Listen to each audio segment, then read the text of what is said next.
Hi friends, మీరెప్పుడు తినే బిర్యానీ మీకు బోర్ కొట్టినప్పుడు ఈ విధంగా కొత్తగా ఒకసారి ట్రై చేసి చూడండి. అన్ని నాన్ వెజ్ కర్రీస్లోకి పర్ఫెక్ట్గా సెట్ అయిపోతుంది. ముందుగా ఒక గిన్నె తీసుకొని ఆయిల్ వేసుకోండి. ఆయిల్ హీట్ అయిన తర్వాత పలావ్ సరుకులన్నీ వేసుకోవాలి. ఇవి కొద్దిగా వేగిన తర్వాత ఉల్లిపాయ పచ్చిమిర్చి ముక్కలు వేసుకోవాలి. ఇవి కూడా కొద్దిగా వేగిన తర్వాత బఠానీ క్యారెట్ ముక్కలు వేసుకోవాలి. ఇవి కూడా కొద్దిగా వేగిన తర్వాత అల్లం వెల్లుల్లి పేస్ట్ వేసుకోవాలి. అల్లం వెల్లుల్లి పేస్ట్ పచ్చివాసన పోయేంత వరకు వేపుకోవాలి. ఇప్పుడు మనం పేస్ట్ చేసి పెట్టుకున్న పుదీనా, కొత్తిమీర, టమాటాని వేసుకోవాలి.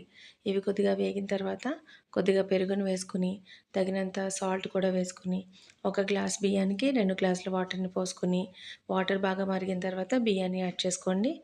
ఇప్పుడు మనం దీన్ని 10 మినిట్స్ హై ఫ్లేమ్లో, 10 మినిట్స్ లో ఫ్లేమ్లో, 10 మినిట్స్ దమ్ పెట్టుకుని దించే ముందు కొద్దిగా పుదీనా, కొత్తిమీర, నెయ్యి చల్లుకొని తింటే అద్దిరిపోతుంది అంతే.